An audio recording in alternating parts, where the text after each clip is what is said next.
Adelaide, Australia, a cricketing mecca sandwiched between the waters of Gulf St Vincent and the surrounding foothills. Known as the city within a park, it's now the 6th stop on the IRB Sevens World Series. Samoa's second win of the series in Hong Kong catapulted them to joint second alongside New Zealand. Fiji still lead the way though, England and South Africa needing big performances here to keep in touch. Notoriously, Australia's public is demanding when it comes to sporting success, and with the Wallabies' last IRB Sevens title coming on home soil in Brisbane 5 years ago, the pressure is on. It's been a mixed bag for Glenn Ellard's team this season, England feeling the heat in San Diego, Fiji in Dubai, but the former Wallaby knows that his side still has a long way to go. I regard Sevens as a roller coaster of emotions. You know, you go turn up in Dubai, we get beaten by Portugal, then beat Fiji. You know, you just can't read it. That's the trouble with our team. We're just not consistent. We can lift for some games, and then for some unknown reason we don't lift for others. So for us to compete, you know, for the last 4 places in this tournament, we need to be consistent. Those highs have stood in direct contrast to some bitter lows. Losses to Tunisia and Portugal, plus their bogey team Kenya. Although captain Tim Atkinson is at pains to point out that the world order is slightly different in sevens. I think a lot of people don't understand these days that, you know, they look at those countries and they see that they relate to the 15s, where those sides are minnows, but in sevens, you know, a lot of those sides have got the same kind of unit of players and they've been playing on the circuit for, you know, 3-4 years. And, you know, they're good sides. If you're off your game, you know, you're going to lose. You know, that's happening a lot more these days. It's not uncommon to see, you know, 1 or 2 upsets a tournament. Playing in front of a home crowd will be a nice change for Australia's players as they strive to raise the profile of sevens in front of a new set of fans and the country's rugby overlords. I guess this tournament we made the quarters in the last one, so the next step will be for us. We want to make a semi-final, and obviously we're going to have a lot more support than we've had in the other tournaments. So we're looking forward to that. Another inspiration to the home team is the chance to grace one of the most historic venues in Australian and world cricket, the Adelaide Oval. The picturesque ground on the bank of the River Torrens first hosted a test match in 1884 and has witnessed countless iconic moments from the Bodyline series of 1930 to last year's Ashes. The nice thing about Adelaide Oval is the people that have participated here. You know, Sir Donald Bradman, his home place. Greg and Ian Chappell have come through here. The current captain of Australia, Ricky Ponting, was on the ground staff when he was going through the academy. Just the people that make Adelaide Oval, and there's been so many historic games on here, and it's never been reconstructed. It's 130 years old and nothing's ever been done. It's the same grass on that outfield has been there for 130 years. One of the Oval's most famous features is the 96-year-old scoreboard, which this weekend takes on a whole new role. Scoreboard built back in 1911. During that time it cost us £1,230. The operation inside is old push-bike wheels with chains, and the numbers roll. So terrific for even the rugby sevens. We're going to use it. We're going to put the 2 teams that are playing the game at the time will be where the batsmen go, and as the results go, we'll shift them into other parts of the board where the batsmen would go normally. The ground is also home to Aussie rules team Port Adelaide, has put on the likes of Elton John and Billy Joel, but it seems that Rugby Sevens coming to town has got the whole state excited. To have the Rugby World Series here is fantastic. It's great for the state of South Australia and it's great for Adelaide. And you'll find that people of Adelaide will certainly support it. Anything that's unique and different, they seem to embrace and love. Back to 4 pools of 4 after Hong Kong, the hosts were out for a big performance against New Zealand and Wales. Elsewhere, Hong Kong champions Samoa faced a resurgent Scotland, Fiji would play England and the bruising Tongans, and South Africa faced an unpredictable duo in France and Kenya. With early crowd numbers outdoing the organisers' wildest dreams, Australia took to the field against Wales for a match to decide who would qualify for the Cup with New Zealand. Sawyer backs up again beautifully, and Sawyer kicking the ball through. He scored the last try against Hong Kong, and he seals the match for the Australians here in their second pool game. And while they did make it through to the last 8, the Aussies would find the going much tougher against the Kiwis, who averaged over 40 points a game in the pool, although Ant Sawyer did give them an initial scare.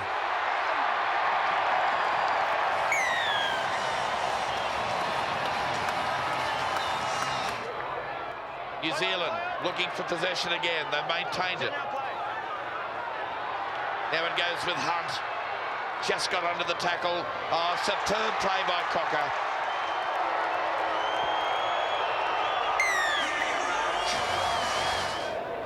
Stripped of their best players, France were again enigmatic in the extreme, losing to Japan for the first time in 5 years before being overpowered by the Box.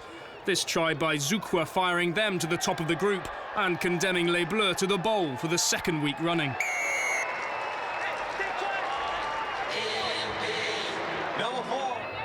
That left Kenya and Japan to fight it out for a rare appearance in the Cup quarter-finals.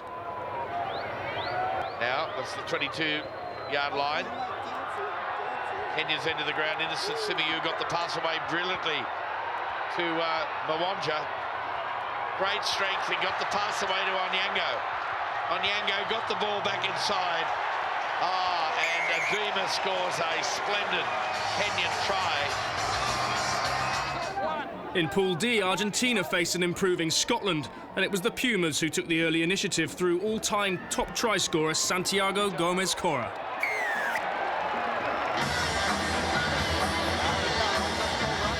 The Scots may have left it late, but they weren't to be denied a second successive Cup quarter-final. We're into the final minute. They've got the overlap. Oh, good play by Forrest. And the captain's got the legs. They won't catch him. And it's going to be Addison to come around and score. Ben Addison, his 8th try. Let's go. Neither could topple Samoa, though, the only team to have won 2 events so far this season. The Islanders beat the Pumas to top the pool with outstanding forward officer Trevoranis crossing for one of his 5 tries on day 1.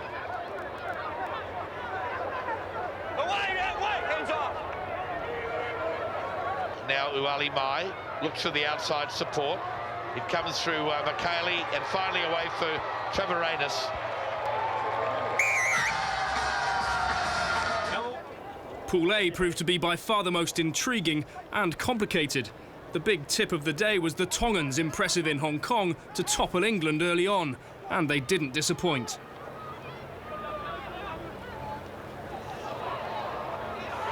Oh, and it slipped through, and it's Kaufusi with the second score. The Tongans' first ever win over one of the top teams in the series. And the scent of another shock Tongan victory soon filled the air as they faced island rivals Fiji. There's Kaufusi again. He's just tipped up. He's only 20 metres out. They go again. And they're in again. Sialololo here. And we have another upset on our hands with Tonga coming to town. But as the final hooter sounded, Fiji's patience and skill paid off. Last 10 seconds now. This will be the next stoppage. You'll see us out. Look forward that pass. Oh, they're through! And they've squeaked it!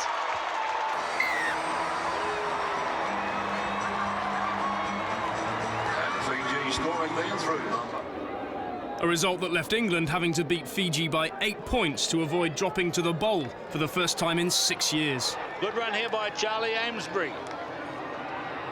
Good run here by Simon Amor. Danny Kerr. And it's a try. What a beginning for England. 2 more tries followed for Charlie Amesbury and John Brake, but William Ryder scored Fiji's second to bring them storming back.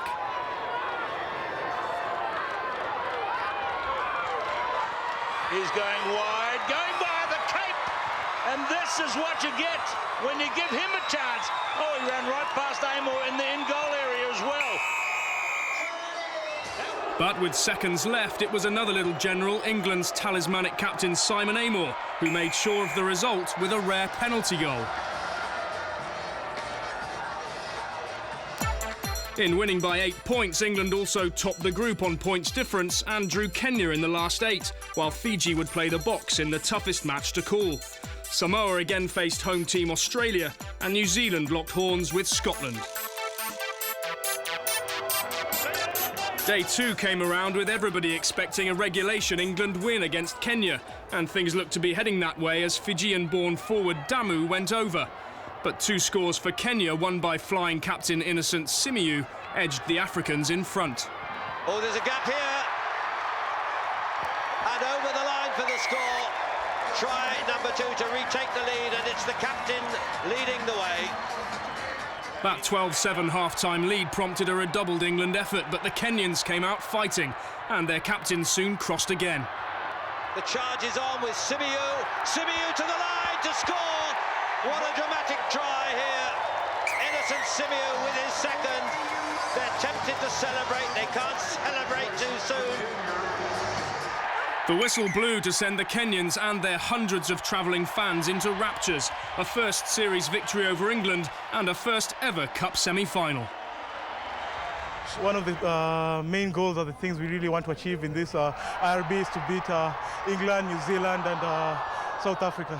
This is the first time we've ever been in a semi-final, and we're so enjoyed, and now we want to look forward and see if we can actually take it. The excitement in the crowd, though, soon died down as Samoa crossed for 2 early tries against the home favourites. The prolific Mikaele Pessamino scoring one of those in the very first minute.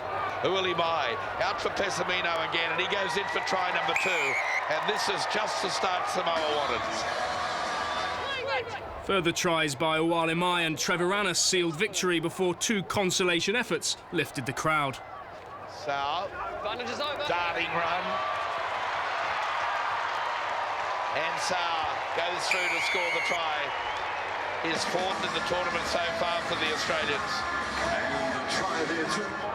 Alfred Pellaney seemed to be setting the men in black en route to a comfortable victory against Scotland, but Mike Adamson's try inspired the Scots to go on and snatch a shock lead. 8 away on the 5. Play on. Here they go, Anderson. Has he got someone to pass to? The defence is pretty grim there from New Zealand. Let's see what Adamson can do. Nice little pass around the back to Rennie. And did he get it down? Yes!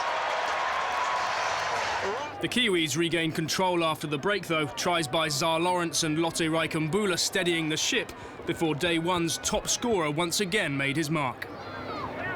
There is a nice loop by Lawrence. Alfaliki Pellanese. Oh, Lawrence is nice into passing. But it's gone to ground. Is there a knock on there? No, the referee is asking the touch judge, was there a knock on? Touch judge says nothing.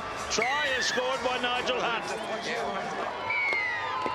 In a rerun of the San Diego quarter-final, South Africa faced the flying Fijians, and while England had proved that they were beatable on day 1, it soon became apparent that the day 2 Fijians were an altogether different proposition. Bit of a clash there, but away with Nambuliwanga. Well, I marked him out as someone to watch as closely as William Ryder.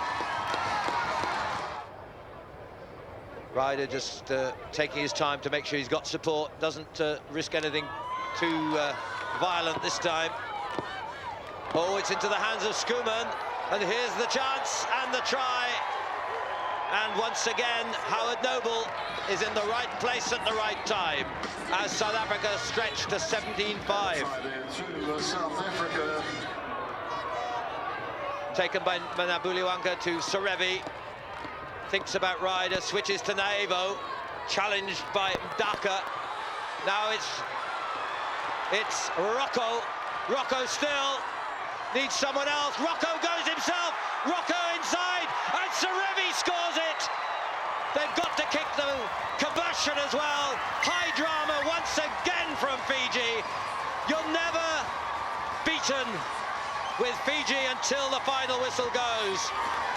South Africa surrendered a 12-point lead, and Serevi's try took the game into extra time. The first team to score would take the spoils. Good reverse pass to Rocco. Ryder now.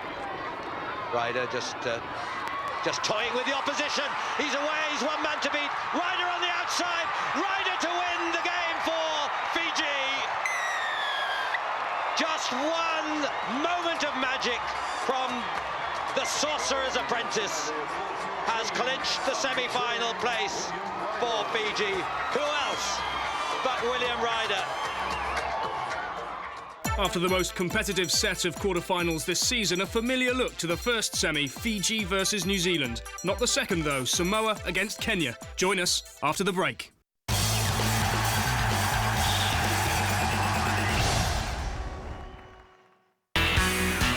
Welcome back to South Australia and the Adelaide Oval, the scene of some of the best Sevens rugby so far this season.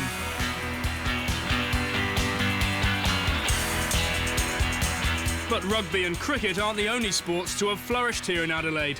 Leighton Hewitt's hometown tennis club is situated next door to the Oval, and the Memorial Drive courts provided an unlikely tennis fan with a chance to relax away from the pressures of coaching. I just loved it as a kid when I was 16, I suppose. I took it on at a pretty late age, but obviously rugby was my passion, and obviously playing lots of rugby didn't give me enough time for tennis, and we got back into it about 3 or 4 years ago. But I'm very competitive, and I just love a bit of tennis, and I really enjoy it. After a barren spell last year, this season heralded a new era and a great start. But the Kiwis have since fallen short in 3 attempts at the hands of Fiji. So the emphasis on doing well here is paramount in what's become the most open title in recent years. Yeah, it's a huge tournament for us, and also for probably 3 of the other teams as well. We're sort of neck and neck at the moment. It's a huge battle, and I think we've had 5 tournaments now. One team Samoa's won 2, and the others have been shared between Fiji, ourselves and South Africa. So going into the last 3 tournaments, certainly quite amazing how close the points are, and it certainly makes it very, very interesting. The Kiwis took to the field against their arch-rivals Fiji for the first semi-final, with Tichen's words ringing in their ears. And as they had done in Hong Kong, they soaked up the early pressure and hit their straps. This try coming after an early score from Stephen Yates. 2 minutes and 30 to go. A fumble. New Zealand have it, a fumble by Nabuluwanga. Away goes to Mazidama. Oh, the Fijian in the New Zealand team was run down from behind. DJ forms a wonderful pick-up and release. And Pelanis is New Zealand's second try scorer.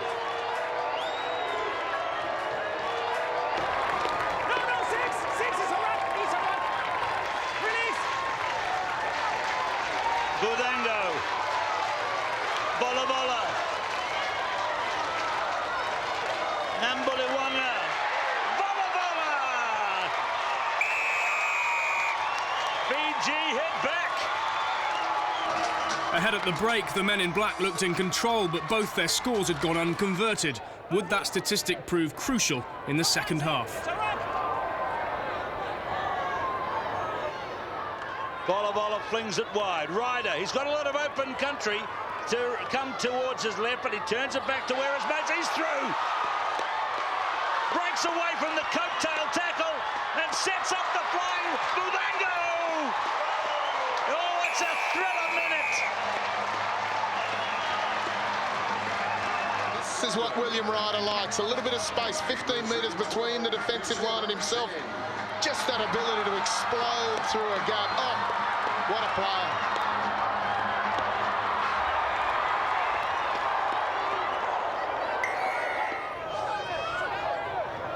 Time to go, 1 minute, 48 seconds. Stephen Yates, no one ahead.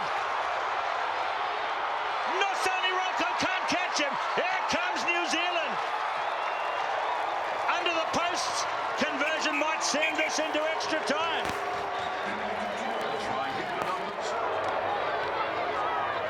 Serevi. Hunt climbs all over the top of him now. Here is Nosani Rocco. He knows the way to the try line. Over the years, he's shown it a million times. Fiji in possession. Timers up on the clock. They can win this game. They've given it to the man who is capable of winning it. And he's going to send the hardest hearts of New Zealand into despair. And the celebration belongs yet again to Fiji. They are indeed fantastic. Having beaten England, the Kenyans were optimistic of producing another shock win. But straight from the kickoff, the Samoans reminded them and everyone else who the informed team were. They've got the first break here and away with Palala. And in fact, Who else but Pessamino to score it? Pessamino's 8th try of the tournament and other touchdowns for Louis and Fayunga built up a 21-0 half-time lead. Barring the outrageous, the game was won. Brave tackle. Did he hold on to him? Senio gets away and finally reaches. That could be the killer blow. An impressive 31-0 victory and a 4th successive final against Fiji for the Samoans. In the other finals, Dave Moonlight's hat-trick of tries for the Canadians helped them to victory over Japan in the Shield. With both teams struggling with injuries, Wales and Tonga produced a gritty display in the bowl final. Jamie Roberts touching down twice in an 8th trophy win in as many events for Wales. And to the delight of the crowd, a rampant Aussie team saved their best till last with a dominant 5-try display against the South Africans to take the plate. So for the 4th time this year, the Fijians faced Samoa in the Cup final. Would Serevi's men in their 44th IRB Sevens Cup final avenge the loss in Hong Kong? Or could the classy-looking Samoans close the gap at the top with another win? Your match commentators, Nigel Starmer-Smith and Rod Kafer. Samoa beat Australia and then Kenya, the surprise semi-finalists. Now they've got to face Samoa. Coming across now to Pessamino, top try scorer in this tournament. 2 hat-tricks on the way. So far, Fiji's line secure, but they're under pressure. They're just not getting the possession. This is Mikaele, and he goes wide to Ualimai. Steps 1, steps 2, and inside pass goes to Mikaele again, and round the back, and Samoa have scored it. Tremendous support play. Apelu by Ayunga gets the first score of this final. And that was classical Samoan play. Always men on hand. And the change of angles did the business. Serevi trying to control operations here. Not quite sure what he intended there. Just needed the second phase. Thakau again. Up the middle, Saravanua, not quite away, steps 1, steps 2, looks for the offload, and it goes into hand. And there's the try, the one that pulls them back, and superbly done. That try levelled the scores just before half-time at 7-all. With the destiny of the first ever Adelaide title in the balance, who could break the deadlock?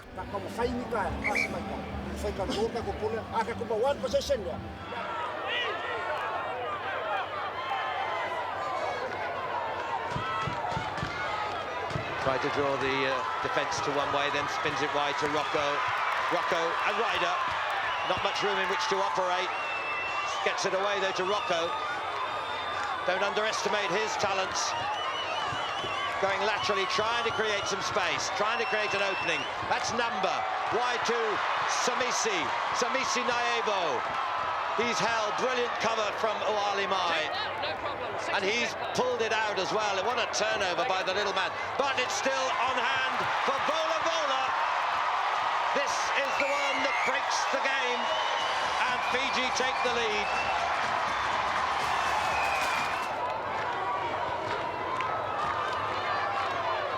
Ryder. As Serevi leaves the field, Naevo, they're beginning to assert their authority here. It's Moji again, Vola Vola within those 5 meters of the Samoan line. Buthango, who's come on. Wide to Ryder, watch him go. He's gone. There is a magician with hand, with feet. That baby face that belies a talent seldom surpassed or even equaled in sevens. And Samoa need 14 points to get on terms. And it's going to be out from the man of the tournament. So the inaugural Adelaide IRB Sevens title was Fiji's, much to the delight of Serevi and a legion of adoring fans. Maybe this is the hardest tournament of all the sevens that we've been playing. Tough game against the Springboks, tough game against New Zealand. We all know each other. And then Samoa, I salute them for a good game. So we've won this one. It doesn't mean that we win the IRB Sevens Series. But the good thing is that we've won, and I thank the boys, I thank the Lord, and I thank people back at home. Fiji's lead now extends to 10 points with only 2 tournaments left. Samoa and New Zealand will chase the current champions hard, hoping that the likes of the Box and England can help clip the Fijians' wings. So Adelaide's maiden event on the IRB Sevens World Series proved to be Ryder's Cup, and perhaps the best 2 days of action this season. Next stop, London. We'll see you there.